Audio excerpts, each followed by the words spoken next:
Ever had that moment, where you're about to send someone on a business trip, you think, oh, it's just a quick hop over the border, should be easy. Yeah. Well, today's deep dive, we're tossing that idea right out the window. We're tackling the surprisingly complex world of Canadian immigration. Yeah.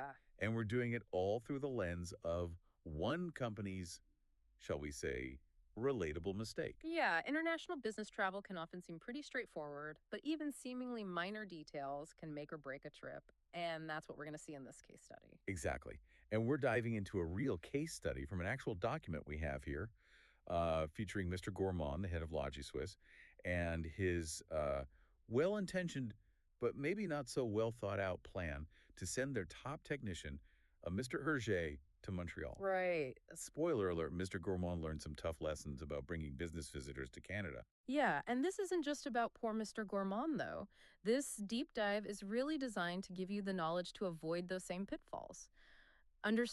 Really understand the nuances of the business visitor rules so that you can make sure your employee trips go smoothly. So picture this. Mr. Gourmand wants to send Mr. Hergé to Montreal, right?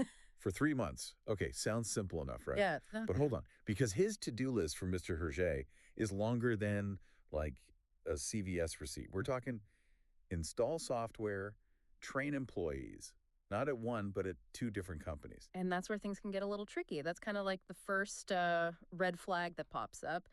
While certain work activities are definitely permissible for business visitors, they're often way more limited than businesses realize, and working for multiple Canadian companies while on a visitor visa can raise some serious questions about unauthorized work. Yeah, it's not looking good. And if that wasn't enough, Mr. Gourmand, he throws in this idea of the Canadian client paying Mr. Hergé directly Uh-oh. in Canadian dollars, no less. Yeah, that's a big one. Receiving payment from a Canadian source while on a visitor visa is a major, major no-no. It can raise serious red flags about unauthorized work, and it can even potentially jeopardize future travel. And just when you thought it couldn't get any messier, Right. the case study throws in even more curveballs. Mm. Like, for instance, would this be any different if Mr. Hergé was originally from, say, the U.S.? Or what if he needed to, like, bounce back and forth between Canada and Switzerland during those 3 months? These are all really excellent questions, and they highlight the need to really have a deeper understanding of things like visa exemptions, the Electronic Travel Authorization Program, the ETA, Everybody's favorite. and when a work permit might actually be necessary even for what seems like a short trip. Okay, so we've identified some potential landmines here. But what about the actual application process? What does Mr. Gourmand need to do to get Mr. Hergé on that plane legally? That's where things get official. There we go. We're talking forms, supporting documents, the whole 9 yards. For example, there's the IMM 5686 form. It's a crucial document for outlining the purpose of the visit, the planned activities, how long they're going to be in Canada. And I'm guessing a strongly worded letter of explanation from somebody wouldn't hurt either, especially given some of these other details that are buried in this case study. You're reading my mind. Remember that little detail about Mr. Hergé being denied entry to the U.S. last year for a similar situation? Oh, yeah. That's not just a fun fact. That's a huge, huge red flag for immigration officials. Wait, rewind. Mm. He was denied entry to the U.S. before. Okay, that changes things. Absolutely. Past immigration issues can really throw a wrench in the best laid plans. Yeah. We'll unpack why that's such a big deal a little bit later. This is already making my head spin.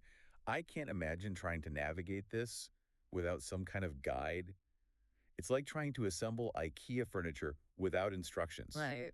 Frustrating, time-consuming, and potentially disastrous.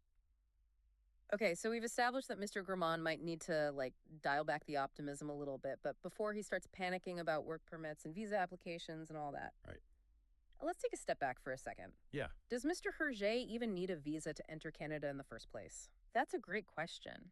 It seems like Mr. Gourmand's operating under the assumption that because Switzerland and Canada have this free trade agreement, Right. that it's like all smooth sailing. Yeah, that free trade card gets pulled out a lot, I'm noticing. It does, doesn't it? But I'm guessing it's not quite as simple as that. It's not always that simple. So while the Canada-European Union Comprehensive Economic and Trade Agreement, or CETA, as it's often called, does make things a little smoother for business travelers, it's not a free-for-all, right? Okay. It mainly benefits citizens of specific European countries, allowing them to enter Canada without a visa for, those shorter business trips. Okay, so where does that leave our friend Mr. Hergé?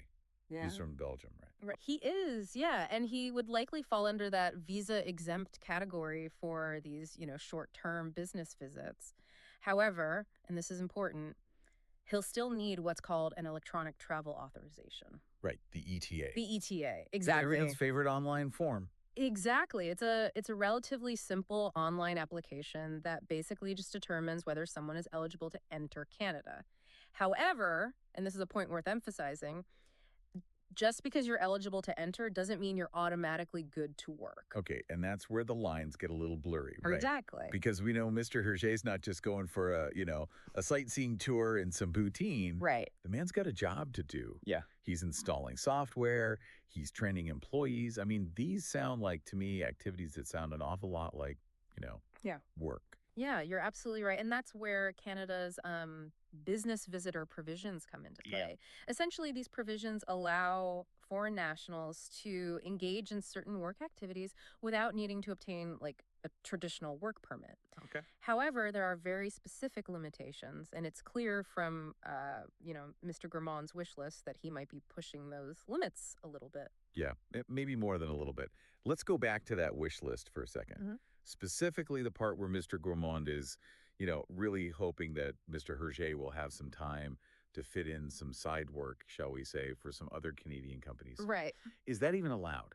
That's a tricky one. Working for multiple Canadian companies while on a business visitor visa, it's a major, major red flag for immigration. Each case is assessed individually, of course, but generally speaking, performing work for companies other than the one that's specified in your application, it can put Mr. Hergé in a pretty precarious position. It sounds like Mr. Gourmand is like one spreadsheet away from landing his star employee in some serious hot water. He might want to invest in a good immigration lawyer. Probably a good idea.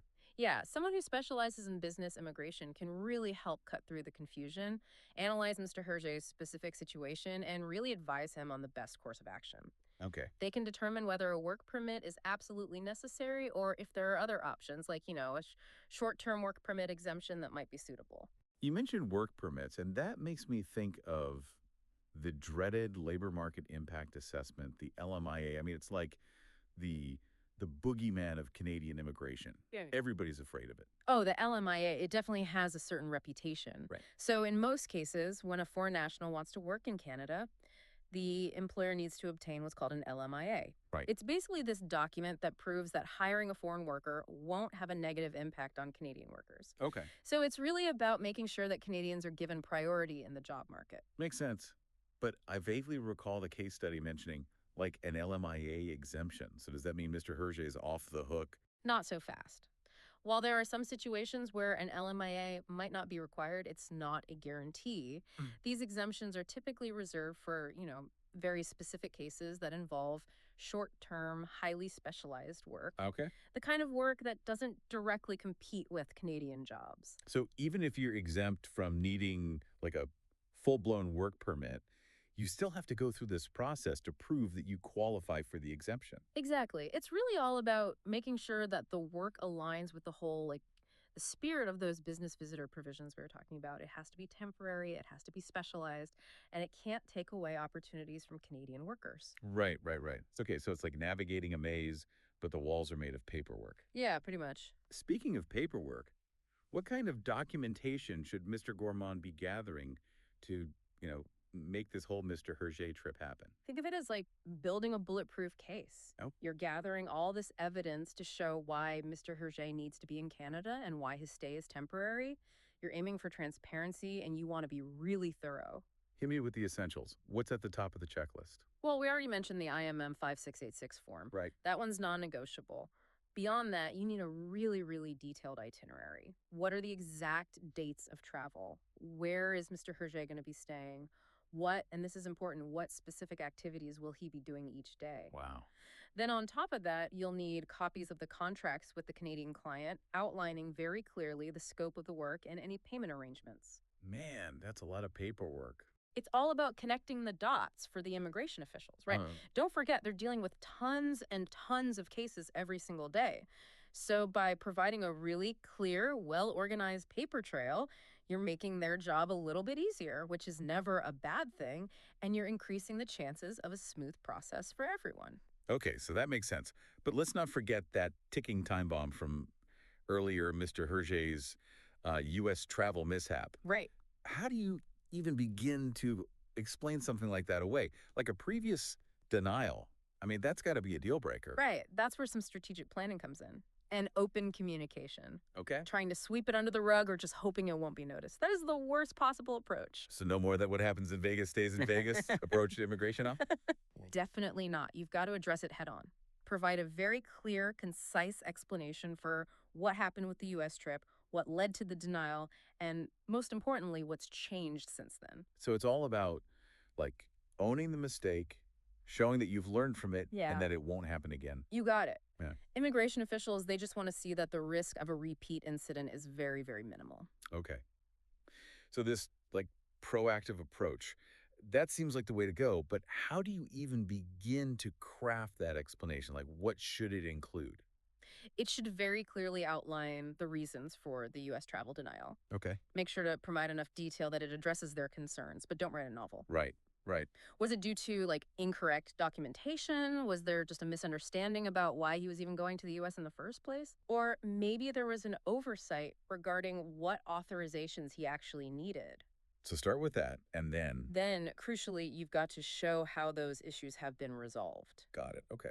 Right. So you need to provide evidence showing very clearly that those circumstances are no longer a concern. This might mean including, updated documentation. It might mean confirming that you now understand the correct visa requirements, or even like getting a letter of explanation from the US employer, just clarifying the situation, making sure everyone's on the same page, confirming that there are no hard feelings. So it's about showing that Mr. Hergé has basically become this like model traveler, Exactly. fully aware of all the rules, ready to follow them to a T. Precisely. And by tackling it this way, by being proactive, Mr. Gourmand can show that he's being transparent. He can help build that trust and hopefully significantly increase the likelihood of a positive outcome for Mr. Hergé's big Canadian adventure. Fingers crossed, right? Okay, this has been incredibly insightful. But before we move on, I want to touch on something that you mentioned earlier about like the responsibility of the employer in all of this. Right. It sounds like Mr. Gourmand might be, I don't know, maybe putting a little too much of the burden on Mr. Hergé's shoulders. That's such a crucial point. While at the end of the day, the employee is responsible for, adhering to the immigration regulations, the employer has a really big role to play as well in making sure that their employees are well informed and prepared. So it's not just a matter of like handing Mr. Hergé a plane ticket and saying bon voyage. No, no, not at all. Employers really need to be providing clear instructions, accurate information about visa requirements, and even access to professional advice when it's necessary. Remember, ignorance of the law is not a valid excuse. It sounds like a little preparation on the front end can really prevent a massive headache later on.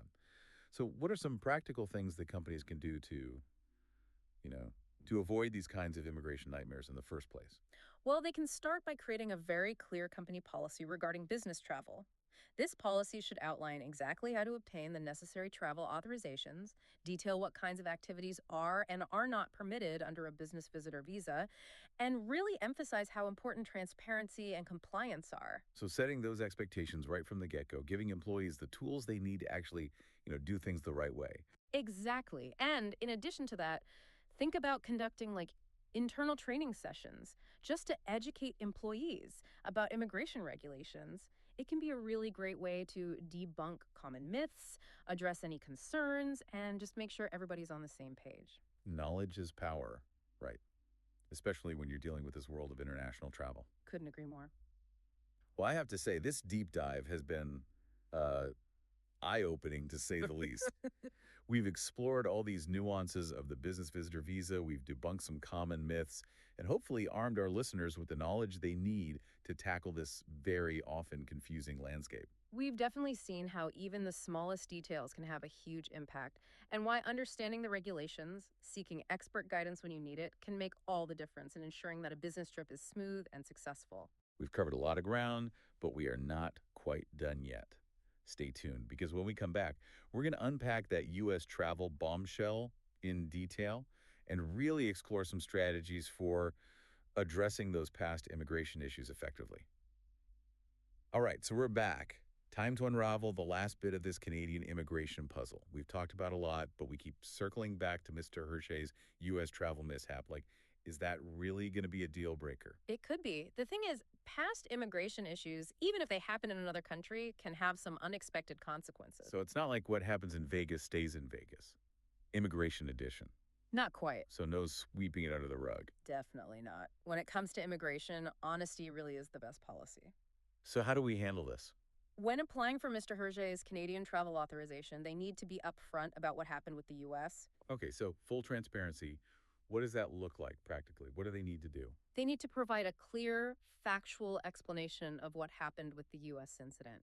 Just the facts. No need to write a novel. Exactly. Just, this happened, this is why. Exactly. Was it a paperwork issue? Did they misunderstand the reason for the visit? Was it the wrong authorization? Okay, and once they've explained what happened, The next step is to demonstrate how it's been resolved. prove this time will be different. Yes, Mr. Gourmand needs to show that whatever caused the U.S. denial is no longer an issue.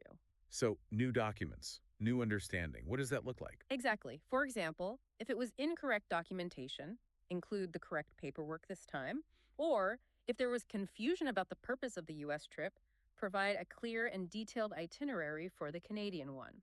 With things like contracts to back up those plans. Exactly. It's all about connecting the dots. Showing that they understand the rules now and there won't be a repeat performance. Yes, immigration officials want to see that you've learned from any past mistakes.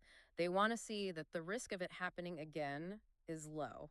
This is really making me rethink how I approach international travel. I feel like we've uncovered a whole world of hidden complexities with these business visas. It's definitely more complicated than it seems. So, for anyone listening who thought business travel was as simple as booking a flight, clearly it's not. Definitely not. Understanding the rules, planning ahead, and getting expert help when you need it. Those are the keys to smooth and successful business travel. Well said. Big thanks to our expert for guiding us through this case study and shedding light on the often overlooked world of Canadian immigration. Thanks for having me. And to our listeners, remember, preparation and a little bit of knowledge can go a long way. Safe travels, everyone.